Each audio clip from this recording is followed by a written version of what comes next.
रो क्यों रहा है बच्चा? चुप हो जा। पता नहीं आज इतना रो क्यों रहा है। शिखा, शिखा देखना बेटा, मुन्ना बहुत रो रहा है, शायद इसे भूख लगी है। आई माँ जी। बस बस। क्या हुआ, क्यों रो रहा है ये? पता नहीं बेटा, बहुत देर हो गई है, चुप ही नहीं हो रहा। देख जरा, भूख लगी है शायद। क्या हुआ, क्या हुआ बेटा? मुझे लगता है ये आगे मैं गेट खोल कर आती हूँ। क्या हुआ?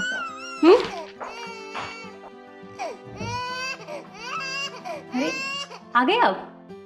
देखा आपने, इतनी देर से रोए जा रहा था और आपको देखते चुप हो गया। मुझे लगता है पापा की याद आ रही थी ना। एक काम करो, आप ही पकड़ो। अपने पास रख। तुझे पता है मैं ऑफिस से आया हूँ हारा थका, फिर भी चिकड़ चिकड़ लगी रहती है।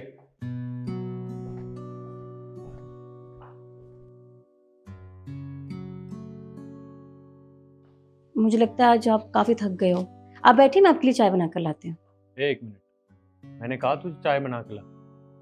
देख, मेरा ना दिमाग खराब मत किया कर। जितना मैं बोलता हूँ ना सिर्फ उतना ही किया कर। अरे एक तो ऑफिस में मेरे को बॉस की सुननी पड़ती है। अरे वो सारे दिन मेरे सिर पे बैठा रहता है, ये कर वो कर, और घर आओ तो घर आती तू मेरे सिर पे बैठ जाती है। अरे मुझे परेशान मत किया करो, मैं आराम से रहना चाहता हूँ, मुझे आराम से रहने दिया करो। जब मुझे कुछ चाहिए तो मैं खुद बता दूंगा तुम्हें। और हाँ, एक बात और बता, तू करती भी क्या है? जब देखो इस बच्चे को कभी इस कमरे में कभी उस कमरे में। अरे तेरे पास कोई काम भी है? कोई काम करती भी है तू? क्या कहा तूने? ये घर का कोई काम नहीं करती? क्या नहीं करती? अरे सारे तो काम करती है। घर की साफ सफाई, झाड़ू पोछा, घर में छोटा बच्चा भी है, उसे भी देखना पड़ता है। कभी उसे भूख लगती है, कभी प्यास लगती है, कभी उसका पैड बदलना पड़ता है, टॉयलेट करता है, पोटी करता है, सारा काम वही तो करती है। लेकिन तुझे क्या लगा ये कुछ नहीं करती? अरे हो क्या गया है तुझे? और किसी का भी गुस्सा तू आकर इसके ऊपर इस तरह से निकाल नहीं सकता। अरे तेरा भी तो काम करती है। जब ये तेरा काम करके देती है ना, तब तू ऑफिस जा पाता है, वरना तुझे भी रोज लेट हो और तुझे रोज फिर भी बातें सुननी पड़े। लेकिन पता नहीं हो क्या गया है, समझ ही नहीं आता।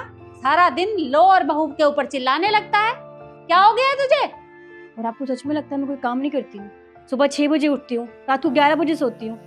पर आपको कैसे पता होगा? मैं तो खुद ही आपको उठाती हूँ। सुबह उठ के आपको आपके सारे काम चाहिए, आपको टाइम से कपड़े प्रेस चाहिए, आपको टाइम से लंच पैक चाहिए, सारे काम करती हूँ। वो आपको तो दिखाई देते नहीं है। घर की सारी जिम्मेदारियां मैं उठाती हूँ, घर के साथ साथ बच्चों को भी संभालती हूँ, हर किसी का ध्यान मैं रखती हूँ। लेकिन मेरे बारे में कोई क्यों नहीं सोचता? और आपको सच में ऐसा लगता है कि मैं कोई काम नहीं करती? तो एक बात बताइए, घर के काम क्या अपने आप हो जाते हैं? और वैसे भी आप तो ऑफिस में काम करते हो, कभी आपकी तबीयत खराब होती होगी, आप लीव तो लेते ही होंगे ना। अगर मेरी तबीयत खराब होती है तो क्या मैं छुट्टी लेती हूँ काम से? मैं तब भी काम करती हूँ। आपने तभी कभी देखा है, आपने कभी मुझसे पूछा है कि मुझे किसी चीज की जरूरत है कि नहीं? आपने कभी इतना कहा है कि कोई बात नहीं, तुम्हारी तबीयत ठीक नहीं है, तुम आराम करो, काम मैं कर लूंगा? आपने कभी भी मुझसे इस तरह से बात तक नहीं की। आप खुद तो काम से आते हो, थके हारे, खाना खाते हो, सो जाते हो। कभी मुझसे पूछा कि मैं कैसी हूँ? आप तो 4 बातें मुझे सुना देते हो, लेकिन मेरा क्या कोई सुनता है मेरे बारे में? और तब भी आपको लगता है ना मैं कोई काम नहीं करती हूँ। तो कोई बात नहीं, एक काम कीजिए, घर की सारी जिम्मेदारियां आप उठाइए, बच्चों की जिम्मेदारियां आप उठाइए, ऑफिस ऑफिस को मैं संभालूंगी। इतनी तो पढ़ी लिखी हुई मैं, बताइए ना, संभालोगे घर? शिखा देख, मुझे माफ कर दे, मेरे से बहुत बड़ी गलती हो गई। मैं थोड़ा सा फ्रस्ट्रेट था, बॉस भी मेरे ऊपर चिल्ला गया, उसकी वजह से मैं तेरे ऊपर चिल्ला गया, और मुझे ऐसा नहीं करना चाहिए था।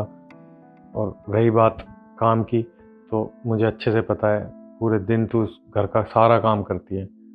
कोई बात नहीं, आप माफी मत मांगिए। मैं तो बस आपको समझा रही थी कि मैं भी सारी जिम्मेदारियां उठाती हूँ, मुझे ऐसा मत समझा करो। अच्छा ठीक है, अब तू एक काम कर, इसको मेरे को दे और मेरे लिए चाय बना के ला।